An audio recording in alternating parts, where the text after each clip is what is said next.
Assalamualaikum warahmatullahi wabarakatuh. Kembali lagi bersama saya, Widuri dari kelas 21. Di kesempatan kali ini, kita akan bahas materi pertama, yaitu mengenai dasar-dasar jaringan, yaitu network fundamental. Nah, di sini kita akan bahas apa aja sih mengenai dasar jaringan sebelum kita mengetahui apa sih jaringan komputer itu. Kita bakalan mengenal dulu bagaimana jaringan komputer itu bekerja. Atau kita bakal mencari tahu terlebih dahulu apa sih definisi dari jaringan komputer itu.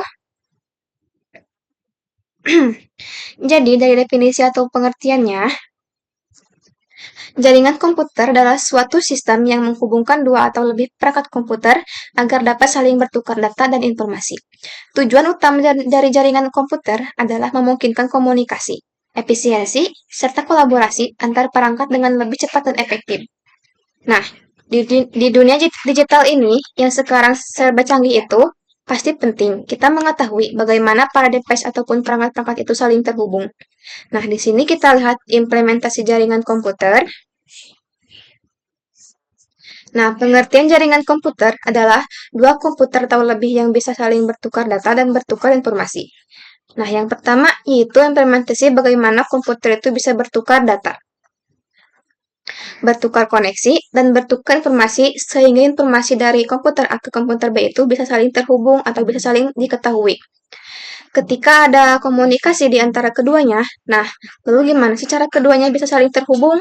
Jadi ada dua mekanisme yang jadi ada dua mekanisme.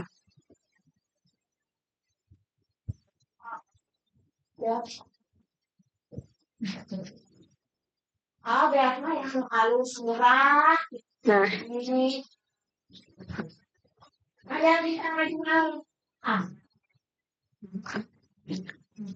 nah, yang pertama di sini menggunakan wired ataupun kabel.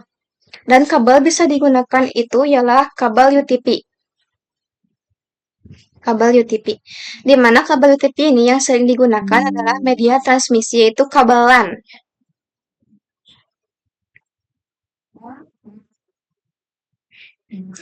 Kalau kalian ketahuan pasti di sekolah banyak nih, kalau kalian ketahui pasti di sekolah banyak nih kabelan atau lokal area network yang kayak gini bentuknya. Entah itu warna kuning, biru, hijau, ataupun merah. Yang penting itu adalah sebuah kabel media transmisi dengan berjenis UTP. Nah, kalau teman-teman ketahui juga ketika kita belajar mengenai sebuah kabelan, kalian mungkin pernah praktik tentang perkabelan atau perkabelan strike ataupun cross. Pasti teman-teman pernah praktis bagaimana cara crimping, bagaimana cara meluruskan kabel, bagaimana cara menghubungkan kabel ke RJ45. Nah, teman-teman kalau yang udah praktik pasti bakalan tahu dengan kabel UTP atau LAN ini. Nah, di sini ada RJ45. Kenapa sih ketika kita praktik tentang perkabelan itu ada yang dipakaikan atau ada alat yang namanya RJ45? Fungsinya apa sih RJ45 ini? Padahal kan bisa kalau misalkan langsung dicolok kemana gitu. Nah, gak bisa gitu ya teman-teman. Gak bisa asal langsung dihubungkan ke sembarang tempat. Jadi harus melalui media lagi, itu RJ45. Jadi kalau kita lihat mentahannya nih, kabel itu emang kayak serabutan. Dari itu kita perlu media lagi, yaitu alat menghubungkan antara kabel dengan jaringan komputer. Nah, itu yang namanya port atau RJ45 yang nantinya akan kita hubungkan ke dalam port yang ada pada laptop ataupun pada komputer. Wired itu perkabelan. Nah, wired yaitu perkabelan. Jadi, jaringan komputer itu bisa dihubungkan dengan wired atau kabel dengan berjeniskan kabel UTP, yaitu dinamai atau sering kita sebut dengan kabelan. Nah, selain itu, kalau misalkan pakai wired perkabelan, terus kayaknya bakal kurang efisien. Kalau misalkan kita menggunakannya di banyak komputer, kayak kadang nggak estetik, kalau terlalu banyak kabel yang keluaran di mana-mana. Jadi, apakah harus pakai kabel aja? Jawabannya adalah tidak. Di sini kita juga menggunakan dengan yang namanya wireless. Menggunakan dengan yang namanya wireless atau media nirkabel. Jadi, kalau misalkan kita pakai kabel yang pertama, opsi kedua adalah kita menggunakan jaringan nirkabel atau tanpa kabel. Itu namanya wireless. Kita bisa memanfaatkan WiFi ataupun jaringan internet lainnya. yang bisa menghubungkan kita dengan data ataupun wireless tadi. Jika kedua komputer tersebut saling terkoneksi dengan internet ataupun wireless, maka dua komputer itu bisa dinyatakan atau bisa disebut juga dengan jaringan komputer. Baik, di sini kita akan mempraktekannya.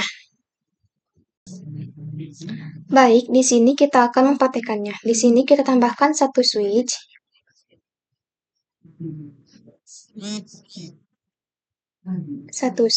dan dua PC.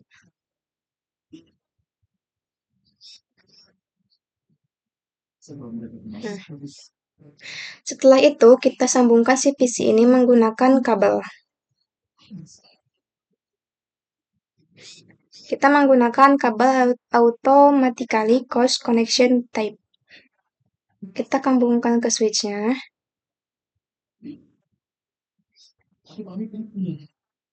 Nah, sudah. Setelah itu, kalau sudah tersambung dua-duanya, kita bisa sesuaikan. Nah, kalau di dalam jaringan itu, identitas ini dinamakan dengan IP address. Di sini kita akan menambahkan node atau identitas IP address. Nah, kalau di dalam jaringan itu, identitas itu dinamakan dengan IP address.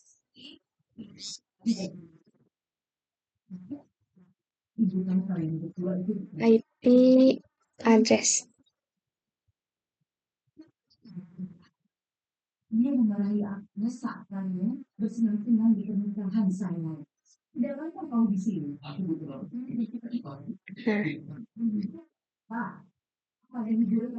IP address ini adalah suatu alamat atau jaringan komputer untuk memudahkan kita atau mengetahui identitas yang ada pada komputer ini. Jadi ketika kita akan mengirimkan paket kepada PC2 ini, kita itu udah tahu nih IP addressnya berapa. Kita udah punya tujuan atau alamat dari PC komputer 2 ini. Di sini saya akan memberikan IP address pada PC1 dan PC2. Kita tambahkan node lagi.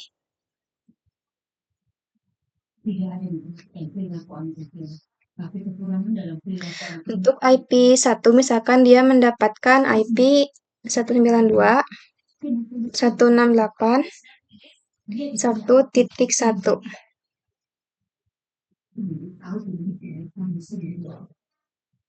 Dan untuk si PC2 ini dia mendapatkan IP 192, 168, 1.2.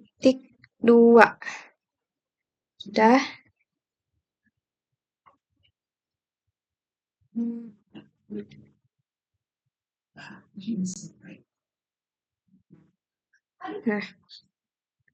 Nah, kan di sini kita sudah menambahkan IP-nya. Nah, di sini kita klik si PC yang pertama ini. Lalu kita pilih ke menu desktop. Setelah itu kita pilih yang IP configuration. Kalau sudah di sini kita akan masukkan IP PC pertamanya yang sudah kita buat atau kita tambahkan. Di sini kita tambahkan addressnya 192, 168, 1.1. Untuk subnet kita enter, untuk subnet masknya 255, 255, 255.0. Untuk default gateway-nya itu menggunakan default saja ya teman-teman. Setelah itu kita close. Lakukan hal yang sama pada PC2-nya. Kita ke menu desktop, lalu IP configuration, masukkan IP PC2 yang sudah kita tambahkan di node tadi, yaitu 192, 168, 1.2. Kita enter. Untuk subnet masknya 255, 255, 255.0. Untuk default gateway dan servernya menggunakan default saja. Nah, selanjutnya di sini kalau misalkan kalian bertanya-tanya apa sih fungsi dari logo pesan dan command prompt tadi? Sorry. Kita tambahkan dulu. Nah, Fungsinya itu untuk mengetahui kita apakah si PC-PC ini sudah saling terhubung atau belum. Jadi kalau misalkan si PC-nya sudah saling terhubung, pasti bakal ada kalimat seperti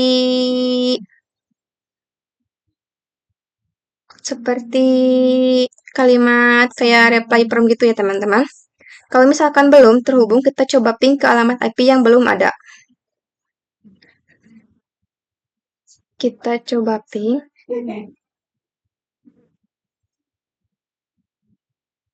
Nah, kita coba ping ke alamat yang belum ada.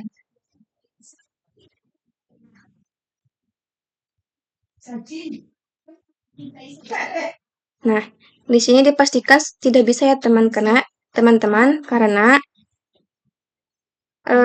si IP-nya ini tuh belum ada. Kita close aja. Kita lanjut ke PPT. Nah, selanjutnya di sini saya sudah menyiapkan pembelajaran yang akan kita bahas ke depannya.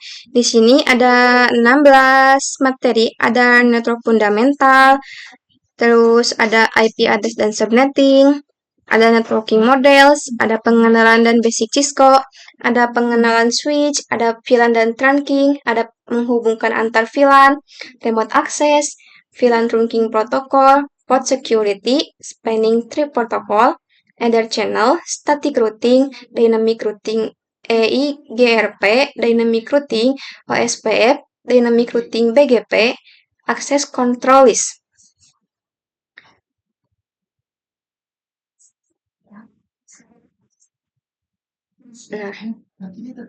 Nah, bisa teman-teman lihat di sini.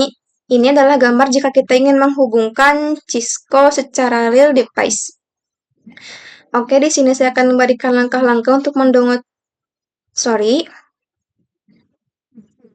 Di sini saya akan memberikan langkah-langkah untuk mendownload Cisco-nya. Kalian bisa masuk ke Google Chrome. Lalu, kalian masuk ke Microsoft Edge.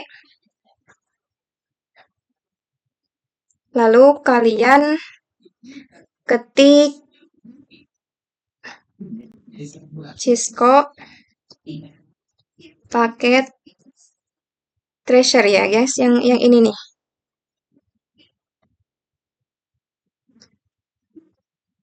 Kalau udah, teman-teman bisa pilih yang paling atas, yang ini kalian klik.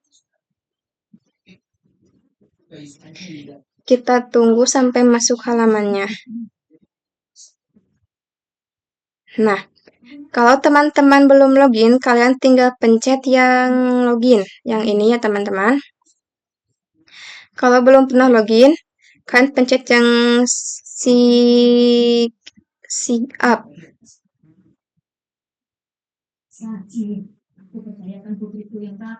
Sorry.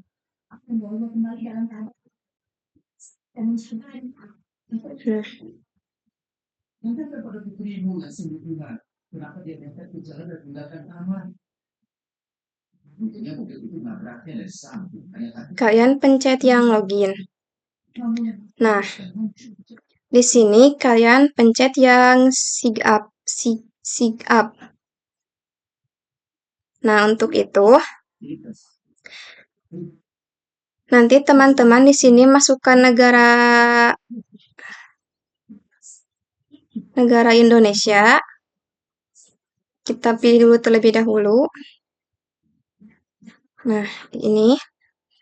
Untuk provinsinya saya pilih Provinsi Jawa Barat.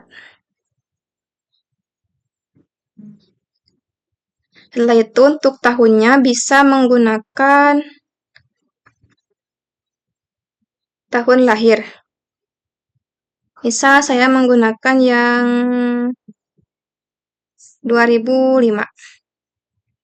Untuk bulannya bebas saja. Di sini saya akan menggunakan bulan Februari. Setelah itu klik continue. Nah, karena saya sudah mencoba login, jadi sini saya tinggal login saja. Nah, dikarenakan saya sudah mendownloadnya. Jadi di sini teman-teman bisa lihat di sini, ini adalah bentuk dari Cisco Packet Tracer. Di sini kita akan mengenal apa aja sih yang ada di dalam Cisco Packet Tracer ini. Di sini Aku ingin ada network device, ada komputer atau PC, ada connection, lalu di sini ada router, ada switch, ada hub, ada wireless device, ada security, dan ada juga WAN. Di sini saya akan mencoba membuat contoh topologi. Di sini saya akan menambahkan satu router, bebas saja, satu switch,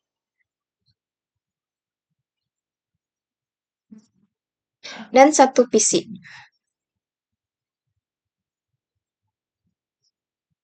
Nah, gimana sih ya agar si router, switch, dan PC ini saling terhubung? Kita itu perlu menggunakan yang namanya kabel. Nah, kabel ini juga ada berbagai jenis. Ada USB, ada octage, ada serial, ada koaksial, ada fiber, ada cross, dan lain-lain. Tetapi di sini saya akan menggunakan kabel yang automatically atau otomatis. Yang pertama di sini saya hubungkan PC ini dengan switch.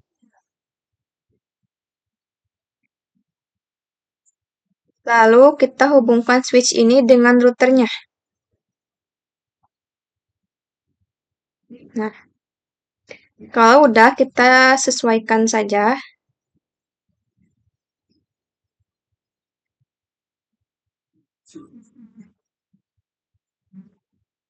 Nah, di sini kita belum memulai konfigurasinya. Di sini kita cuma menambahkan terlebih dahulu perangkat-perangkatnya. Selanjutnya di sini teman-teman bisa lihat di pojok kiri atas. Di sini ada bacaan logical, dan ada physical. Apa sih bedanya logical dan physical ini? Di sini kita masuk ke mode physical. Nah, di mode physical ini kita itu seolah-olah berada di jaringan yang real gitu. Seperti ini. Di sini ada home city, ada corporate office, dan juga ada main waiting closet. Selanjutnya di sini ada rack. Jika kita lihat di logicalnya itu, kita tahu di sini kalau router itu bentuknya bulat, switch itu bentuknya persegi, dan PC itu bentuknya komputer. Tapi sebenarnya router itu bentuknya persegi panjang, tidak bulat seperti yang di logical. Di sini kita coba tambahkan satu laptop.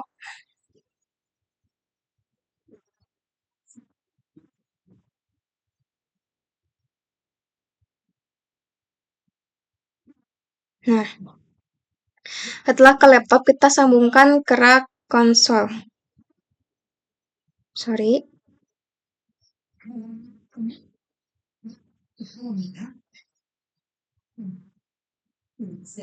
Jadi ini mode physical ini itu kita konfigurasi kayak di Ray Lab. Nah, kalau misalkan kita di sini, di mode logical tampilnya itu seperti ini. Gimana sih kalau misalkan kita itu ingin konfigurasi di mode logical ini? Kita coba di sini klik router.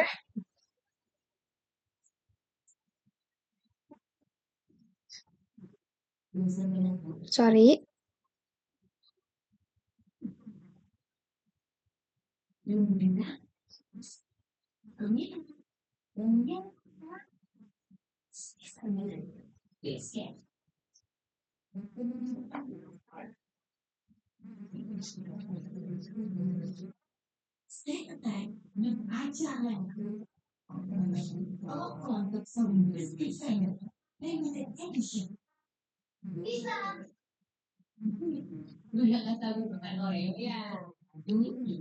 Nah,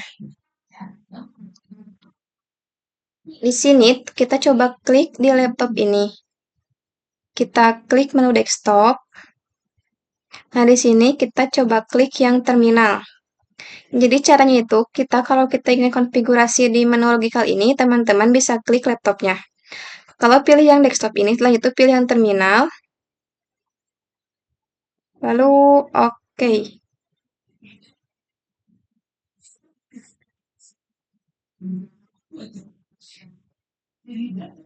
Nah, di sini teman-teman bisa langsung konfigurasi. Soalnya teman-teman, kita sambungkan terlebih dahulu kabelnya. Kita menggunakan kabel yang konsol. Nah, di sini kabelnya itu seperti real gitu ya teman-teman. Kita menggunakan kabel konsol ini. Kita sambungkan ke RS232 ini. Lalu kita sambungkan ke ini, ke sini, ke konsol. Nah, di sini teman-teman, kita sambungkan. Setelah itu kita lihat lagi ke bawah. Nah, seperti itu ya teman-teman. Jadi di mode physical itu konfigurasinya kayak di relief gitu. Beda lagi kalau di logical. Nah, tampilannya seperti ini ya teman-teman. Ada acak-acakan sedikit tapi nggak apa-apa. Kita akan coba klik si router ini. Lalu kita ke CLI. Nah, kalau misalkan kalian lagi simulasi tapi malas ngetik, kalian bisa menggunakan mode config ini. Lanjut, kita pergi ke laptopnya. Di sini kalian klik yang laptop. Nah, untuk itu kalian pilih yang desktop terlebih dahulu. Lalu, kalian pergi ke terminal. Nah, setelah itu kalian di sini okekan saja. Nah, untuk konfigurasinya di sini teman-teman tinggal konfigurasi di sini di desktop terminal si laptopnya biar lebih simple dan lebih gampang. Mungkin saya cukupkan sampai sini. Mohon maaf bila ada kesalahan. Wassalamualaikum warahmatullahi wabarakatuh.